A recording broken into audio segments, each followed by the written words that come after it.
कहानी की शुरुआत केसी नाम के एक आदमी से होती है जो जापान के एक डोजो में रहता था, जिसके हेडमास्टर का नाम टाकीडो था। केसी ने अपनी काबिलियत से टाकीडो और उसकी बेटी नामिको का दिल जीत लिया था और वो अक्सर नामिको के साथ ही प्रैक्टिस करता था, जिस वजह से वो दोनों एक दूसरे के काफी करीब आ गए थे। टाकीडो भी इस बात को बहुत जल्द समझ गया था और इसीलिए उसने उन दोनों को सिर्फ मार्शल आर्ट्स पर ध्यान देने को कहा। एक रात टाकीडो ने अपने कमरे में रखे एक बक्से को खोला जिसमें कई साल पुराना प्राचीन बित्सु रखा हुआ था। असल में ये एक खास सूट था जिसे पीढ़ी दर पीढ़ी मास्टर अपने सबसे काबिल स्टूडेंट को देता था। जापान में निंजास को 15वीं सदी से ही काफी ताकतवर योद्धा माना जाता था और समय समय पर उन्हें अलग अलग कामों के लिए चुना भी गया और निंजास अक्सर जहर को एक हथियार की तरह इस्तेमाल करते थे। टाकीडो जानता था कि उसके मरने के बाद उसके किसी न किसी स्टूडेंट को बित्सु की रखवाली तो करनी थी और वो कौन होगा इसका चुनाव टाकीडो को ही करना था। इसीलिए अगले दिन उसने अपने सभी स्टूडेंट्स को मिलने के लिए बुलाया, जहाँ उसने सबके सामने बताया कि मेरे हिसाब से केसी और मासाजुका डोजो के सबसे काबिल निंजा हैं और उन्हीं में से एक को बित्सु की जिम्मेदारी दी जाएगी। पर मासाजुका इस बात से बिल्कुल खुश नहीं था,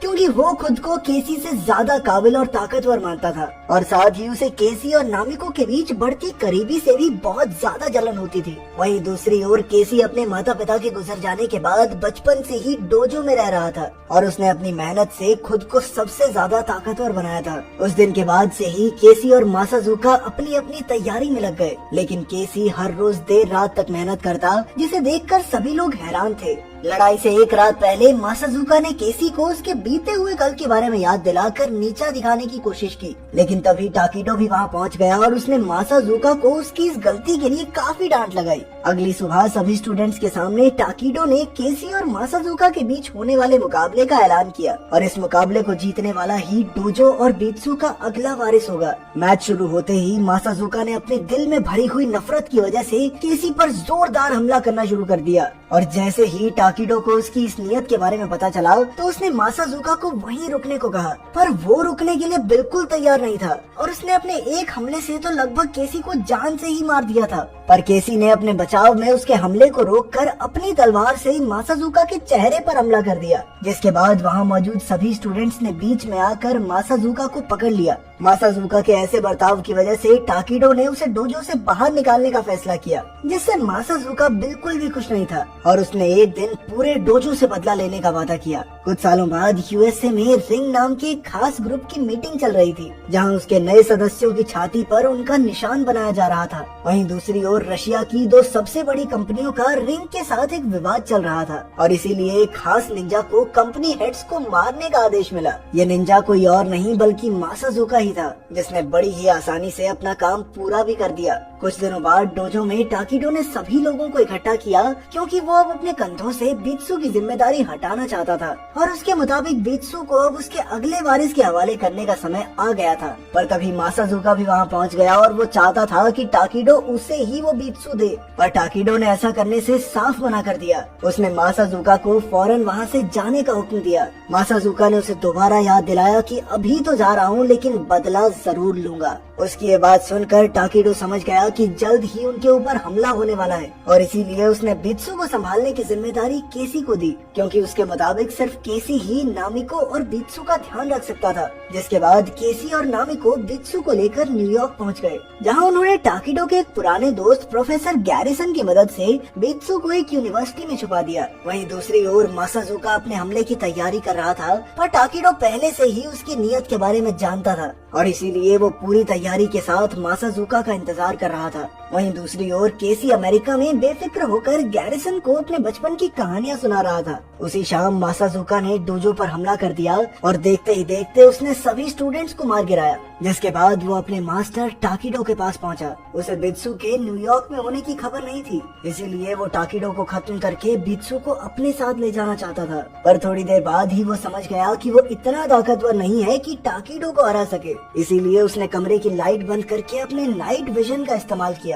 टाकीडो भी ध्यान लगाकर अपनी शक्ति का इस्तेमाल करने की कोशिश कर रहा था, पर तभी मासाजुका ने उसके गले में जहर से भरी हुई सुई मार दी, जिसके बाद टाकीडो को उसे डोजो में रखने के अपने फैसले पर पछतावा होने लगा। पर मासाजुका को अब इस बात से कोई फर्क नहीं पड़ता था और उसने एक ही बारी में टाकीडो को खत्म कर दिया। उसी वक्त नामिको भी अपने पिता को फोन कर रही थी, जिसकी घंटी मासाजुका को सुनाई दी और जब उसने फोन पर गैरिसन का नाम देखा तो वो तुरंत ही समझ गया कि बीट्सू को न्यूयॉर्क में छुपाया गया है और उसने तुरंत ही अपने ग्रुप रिंग में फोन करके गैरिसन के बारे में पता लगाने को कहा। अगली सुबह गैरिसन के बारे में पता चलते ही मासाजुका वहाँ मौजूद सभी लोगों को खत्म करने चला गया। इस हमले में गैरिसन और उसका पूरा परिवार मारा गया, पर केसी और नामिको फिर भी किसी तरह वहाँ से बचकर भाग निकले। थोड़ी देर बाद टीवी देखने पर उन्हें पता चला कि गैरिसन और उसके पूरे परिवार के कत्ल का इल्जाम उन्हीं दोनों पर लगा दिया गया था, जिस वजह से अब पुलिस उन्हें चारों तरफ ढूंढ रही थी। नामिको फिर भी पुलिस से मदद लेना चाहती थी, पर केसी जानता था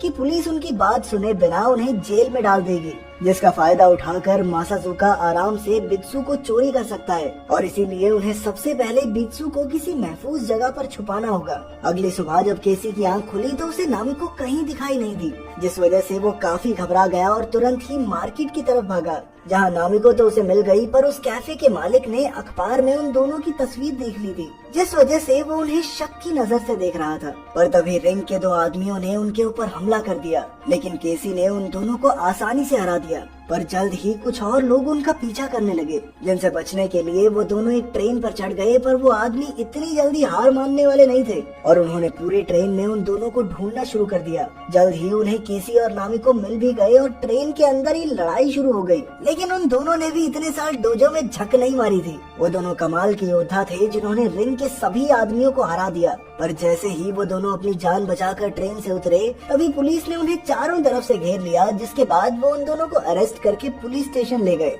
पूछताछ के दौरान पुलिस को उनकी मासाजुका वाली बात पर भरोसा ही नहीं हो रहा था। उधर मासाजुका ने रिंग के ऑफिस में पहुंचकर केसी और बित्सु के बारे में पूछा, जिस पर उसे जवाब मिला कि उनके पास बित्सु का कोई सुराग नहीं है और वहीं दूसरी तरफ केसी भी अब पुलिस की हिरासत में है। ये सुनकर मासाजुका को बहुत ज्यादा गुस्सा आया और उसने अपने एक आदमी को सबके सामने मार डाला और साथ ही उसने उन सबको जान से मारने की धमकी देते हुए जल्द से जल्द बित्सु को ढूंढने को कहा। उसी रात मासाजुका नामिको का वकील बनकर पुलिस स्टेशन गया, जहां अंदर जाते ही उसने पुलिस स्टेशन की बिजली काट दी और अंधेरा होते ही उसने एक एक करके पुलिस ऑफिसर्स को मारना शुरू कर दिया। उधर एक पुलिस ऑफिसर केसी को कमरे में ही बंद करके बिजली के बारे में पता करने चला गया। दूसरी तरफ दो पुलिस ऑफिसर्स नामिको को लेकर बाहर आए, पर मासाजुका ने उन्हें भी मारकर नामिको को अपना कैदी बना लिया। केसी भी किसी तरह से अपना हाथ खोलकर कमरे से बाहर निकला, लेकिन फिर उसकी नजर वहाँ पड़ी हुई लाशों पर गई और उसी वक्त उसके सामने वो पुलिस ऑफिसर भी आ गया।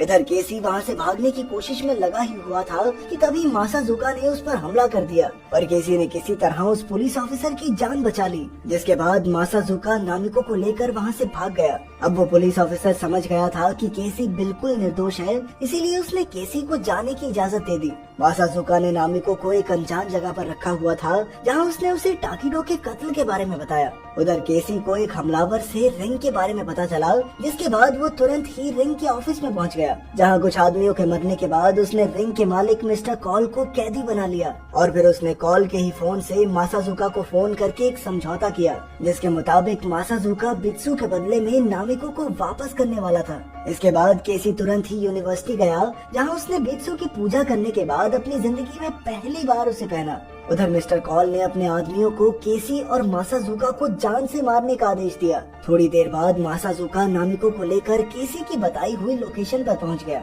जहां पहुंचते ही केसी ने बित्सु के डब्बे को नीचे लाते हुए उसे नामिको को आजाद करने को कहा, लेकिन असल में वो डब्बा बिल्कुल खाली था, जिसे देखते ही मासाजुका गुस्से से भर गया और तभी उसके सामने केसी आया, जिसने बित्सु पहना हुआ था और उनकी लड़ाई शुरू होने से पहले ही रिंग के आदमियों ने उन पर हमला कर दिया, जिसके बाद उन तीनों ने एक साथ मिलकर रिंग के आदमियों का मुकाबला किया। नामिको बित्सु में मौजूद एक खास तीर कमान का इस्तेमाल कर रही थी और तीनों ने एक साथ मिलकर बड़ी ही आसानी से रिंग के सभी आदमियों को खत्म कर दिया, जिसके बाद मासाजुका और केसी आपस में लड़ने लग गए। और इसी बीच मासाजुका ने एक पाइप से नामिको को वही जहर वाली सुई मारी, जिसका इस्तेमाल उसने टाकिडो को मारने के लिए किया था और इस जहर का एंटीडोट भी उसी के पास था और उसने जानबूझकर केसी की आंखों के सामने वो एंटीडोट जमीन पर गिरा दिया। इसके बाद मासाजुका ने खुद को गायब करने की खास निंजा टेक्निक का इस्तेमाल करते हुए केसी पर हमला करने की कोशिश की, पर केसी ने जवाब में टाकिडो की ही निंजा टेक्निक का इस्तेमाल करते हुए मासाजुका को एक गहरा घाव दे दिया।